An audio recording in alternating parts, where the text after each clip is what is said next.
Hello, this is Tom for Tabletop Tap Room and the Star Frontiers Gamer. And just recently I saw a collaboration done by Eric Tenkar, Joe the Lawyer, and Greyhawk Grognard on creative uses for equipment off of the equipment list. Things that just were a benefit to the player and could save them from having to roll combat in some way. And it just got me thinking, because I had sat down and had picked the brains of my brother, who'd been a combat medic in the Army, concerning the med kit in Star Frontiers, what he thought of it, and if there were any because I knew he was notorious for MacGyvering things, and what he would do with that med kit. And that was a really interesting conversation with my brother. So I thought we would look at the miscellaneous equipment list from Star Frontiers and talk about creative uses for that equipment in the game that would help the players get ahead a little bit, might give them a shot at bypassing an enemy or a problem. And so let's get right to it.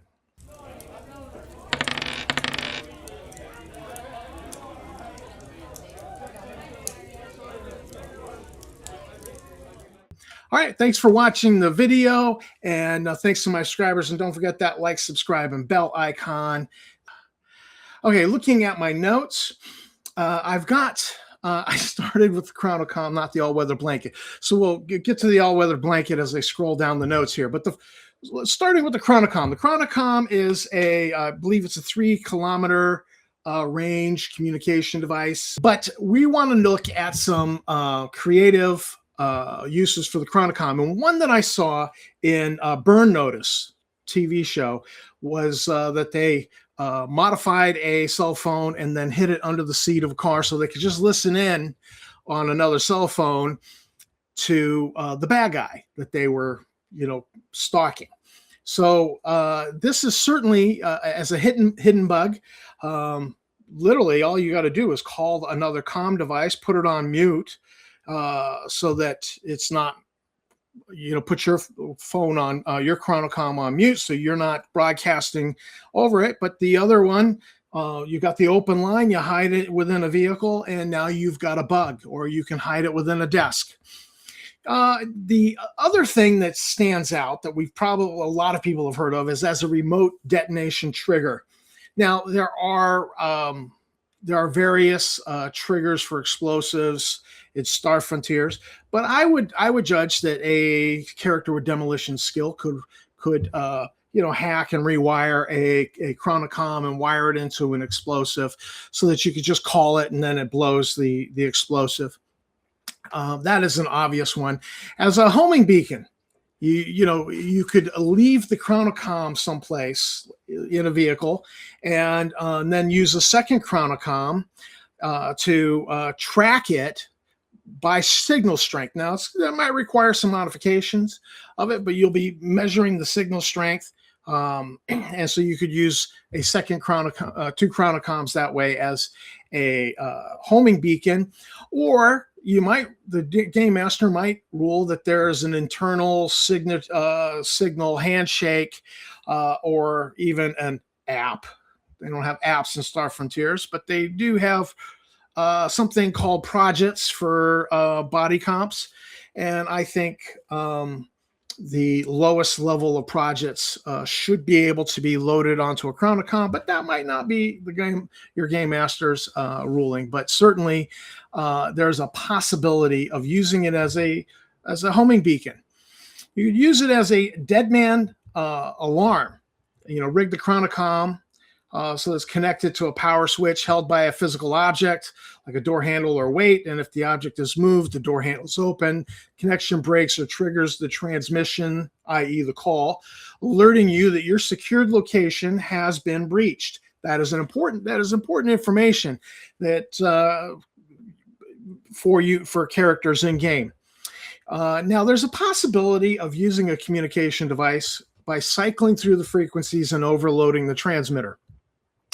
And you can create a localized signal interference. Now, this would be a MacGyvered, redneck engineered.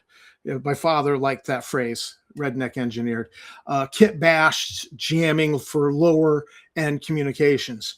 Or you could use it to act as a distraction. What is that buzzing noise? What is that weird noise? Could pull security away. You could also use it for a remote sensor array. If you had a sensor device like a motion detector, or a light beam detector, you'd have a pre-recorded digital pulse sequence that if and have that sensor wired into the Chronocom, and if particularly it would be highly effective with a motion sensor, that it would send a coded message to another Chronocom, letting you know that the motion sensor was triggered.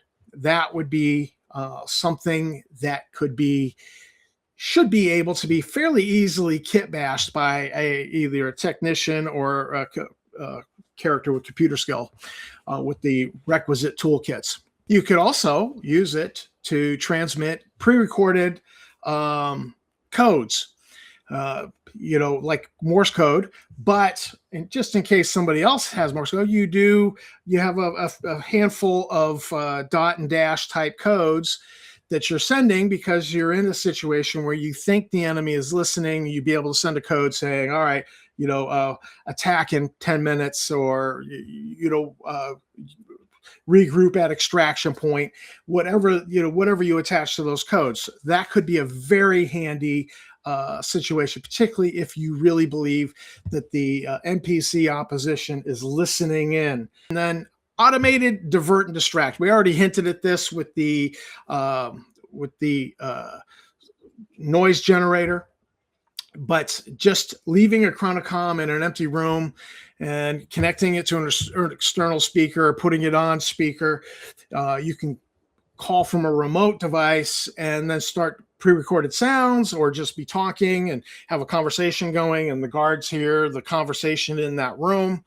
And that could create an opening for the player characters elsewhere. And finally, you can leave a Chronocom somewhere, somebody's pocket. They don't know that it's there, or in the desk they're sitting at, and then you suddenly call it. The alert message would distract them, and that might just be enough for of a distraction to allow something else to happen.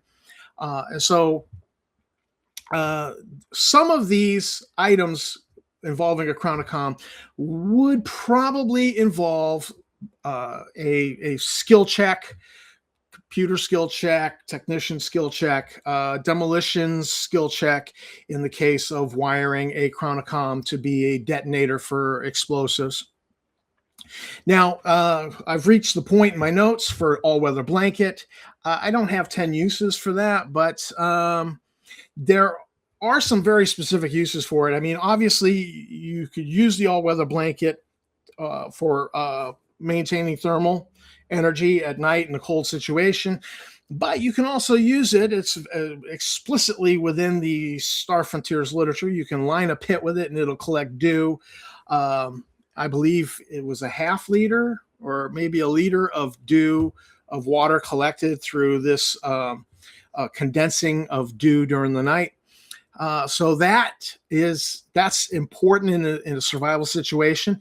It could be an improvised stretcher or drag. You could make it a stretcher by just poles and rolling the edges, and so then 4 people could carry a character on it, where they're only supporting 1/4 of the total weight. Or you could throw, if you don't have 4 characters to carry 1 injured character, you could roll a injured character onto the all-weather blanket and then just grab the 2 corners and start dragging them as an improvised drag. The cold survival is obvious with the all-weather blanket, but hot weather survival is also a feature of this. I was looking at the planet Timian, which in some of the canon material says that its temperature gets up to 130 or 135 degrees Fahrenheit. At a given a Celsius. And when I converted that, I went, wow, 130, that is really hot. So then I began Googling on how do you survive 130 degrees, because that's just extreme. And one of the things that you would be able to do would be before it reaches 130 is to dig a trench, and then you stretch the all-weather blanket over it and weigh it down with rocks, and you lay down on the bottom of the trench. That would be a survival strategy for a planet that goes up that high at high noon. You could also use it to hold water. Because it collects the dew. If you had a container that had been befouled with a petroleum product or just some sort of nastiness that would make water stored in there unpalatable, unpotable, you could certainly line that container with this 3 by 3 meter all-weather blanket, and then it would be you could carry water and it would still be drinkable. Now, moving on to the compass. The compass. There are I was surprised by this when I started digging into it. The unusual MacGyver uses for a magnetic compass. You could use it as a ghost tracker. If you suspect an area being heavily patrolled with magnetic-based drones or has been salted with magnetic surveillance mines, use the compass as a basic field meter. Sudden erratic fluctuations in the needle beyond the planet's natural magnetic pole can indicate the presence of active electronic fields or hidden metallic caches. So that is a possibility for a simple, lowly magnetic compass. You could use it as an improvised leveling tool if you were setting up an antenna and you needed to level it. That's a possibility. Low-tech safe cracking. Use the compass as a sensitive needle to detect the internal magnetic tumblers or solenoid-driven locks in a high-tech wall safe. But carefully moving the compass across the door, you may be able to map out the mechanical layout of the internal locking mechanism before attempting to drill or bypass it. Electromagnetic circuitry tester. If you suspect a circuit in a non-powered static device is broken, you can place a small compass near the wire path and pass a small current through the line from a battery or power cell, and the needle will twitch if the circuit is complete, acting as a primitive continuity tester. Polarity identifier. When dealing with salvaged power cells or mysterious alien wiring, you can use the compass to identify the north-south magnetic orientation of a coil or a poorly marked component, ensuring you don't fry your gear by wiring it with the wrong polarity. Static charge detector. Sensitive equipment. A sensitive compass can sometimes react to high-intensity static buildup on non-metallic surfaces. This is common in dry, arid environments, of which there are a few in Star Frontiers. A vibrating or jumping needle can warn you of potential static discharge before you touch the sensitive piece of computer equipment. In a mechanical vibration dampener. Now, in a stealth-based mission, you can place the compass on a surface to monitor the rhythmic vibrations of that little needle. There were heavy guard patrols in an adjacent room, approaching mechanical walker. You might be able to feel the boots before you hear them. Improvise magnification focus. Some compasses have the little pop-up lens. It's a magnifying lens. You would be able to use that to read really small print off of a component, to get the serial numbers off a component, or in a survival situation, you might be able to use that to intensify the rays of the sun and combust kindling. And so that is about 8 non-standard uses for a compass. Now, next, we have the pocket tool. Now, the pocket tool is not actually in the expanded game rules. It's in the basic game rules, and it didn't get ported over to the expanded game rules, unless you are porting over the standard equipment pack, which I believe also contains the multi-tool. But the multi-tool is basically like your Leatherman or Gerber folding pliers, you have a couple of screwdrivers in there and a knife and various other Swiss Army knife type tools.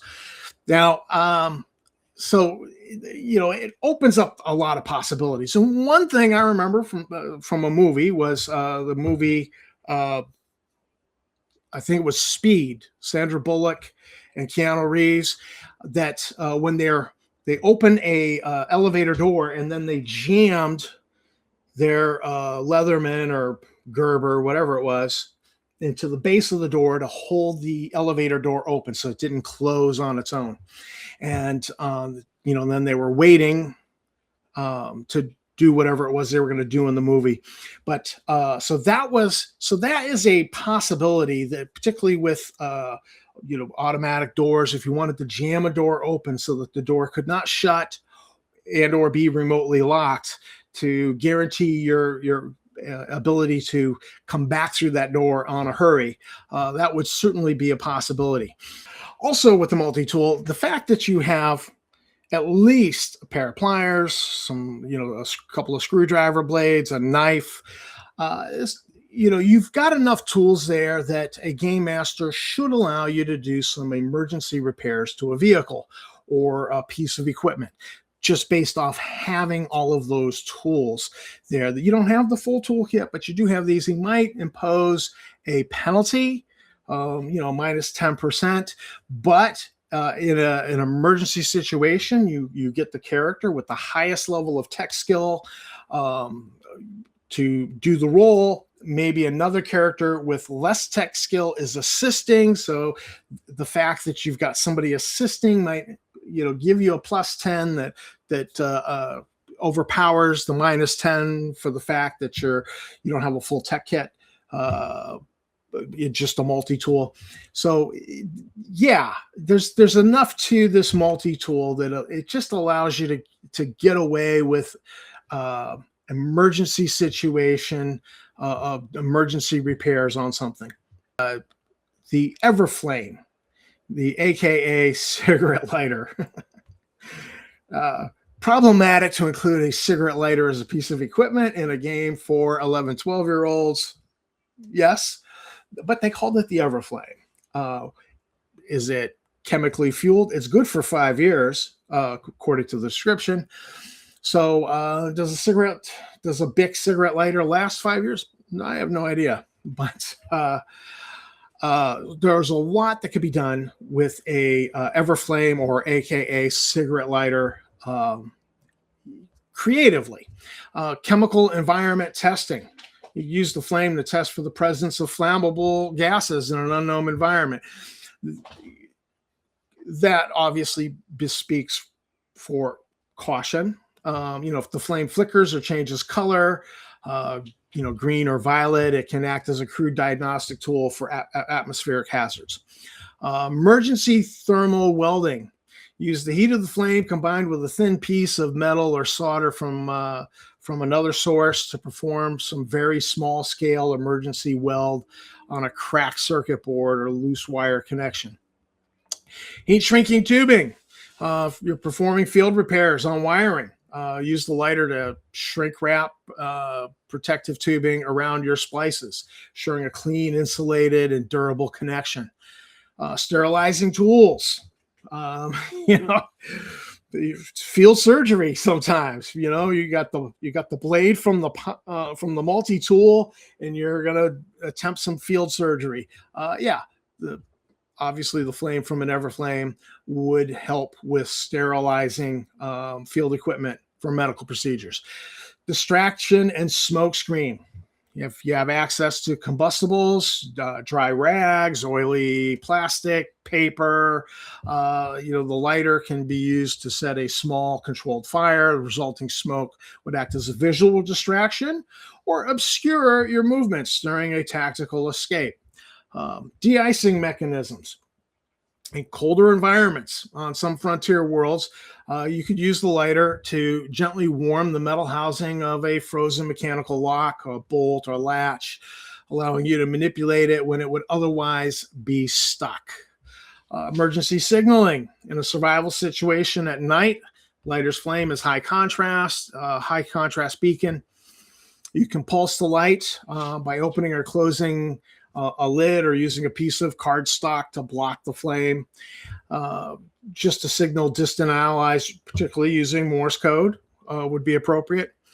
Um, you can actually use a lighter to an adhesive activation and removal. So if something is stuck in place with an adhesive, you might be able to use the flame to soften that up and aid in removing that plate that's been stuck in place with adhesive.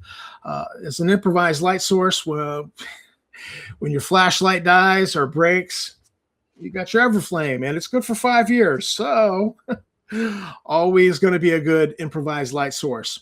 And the in a situation where you've got a night adapted creature or a guard whose his eyes have adjusted to darkness, flashing the lighter in their face, popping a bright unexpected flame in front of a night adapted creature or guard can cause a split second of hesitation, which is often all you need to initiate a move or a retreat. Okay, freeze fields. Um, we need some discussion on what is the nature of the freeze field. And I suspect that it is just a stasis field because in Nighthawks, we see a defensive system for starships is the stasis field. So we can speculate what a stasis field does. And, the word freeze doesn't necessarily give us a good insight into what's happening with a freeze field. I mean, this is for a character that has gone below zero and you want to get them back to a hospital to be revived to prevent character death. So you would use it's standard use for a freeze field, but I could see other uses for it. Like you've got perishable food. You could put it in the freeze field, activate the freeze field. Perishable food's not going to perish, just like a character will not ultimately perish in a properly activated freeze field. And the freeze field should actually be easier to activate if you're just preserving food. You're not worried about keeping a person, a living, breathing person alive in that stasis field. So also, and this idea kind of comes from the Next Generation, Star Trek: The Next Generation episode, where I think it was called Relics, where Scotty comes back. They find Scotty has put himself, wired the transporter to just keep running the pattern through the pattern buffer. And, so for years they were stuck, in this transporter loop on this crashed ship. And the Next Generation crew beamed down, and then there's a pattern in there, and they materialize it, and it's Scotty from the original Star Trek. So if you had a situation where life support was failing, or there was not enough life support for the number of characters present, you could put somebody in a freeze field. Make sure it's wired in, got enough power. Particularly if there was if there was an active atomic drive producing power and it was wired into that, so it could go for years. The freeze field could operate for years on a continuous power supply, and that would be a way of surviving a situation where everybody was going to die. Better than everybody dying. You survive for 10, 20 years, and hopefully somebody finds you. And then, because it's a stasis field, there is a potential to use it as a barrier. So, if you blocked a doorway with an active freeze field, there would be a potential to use it as a barrier, because nothing can happen. We presume nothing can happen within a stasis field. So, therefore, bullets shouldn't be able to pass through. I don't know. I mean, you'd have to, either rule that, if the laser beam was strong enough, it could short out the field, or that maybe the field's equipment part, it gets damaged and then it shuts down. So it's going to require a judgment a ruling on the Game Master for sure. So we've only done like about a third or quarter of the equipment list. I got to go back and grab my notes on flashlights. And I think we will wrap it up here, so not make this video too long, and do a part 2 to unusual uses for Star Frontiers equipment. So if you've got an that I didn't cover, please put it in the comments.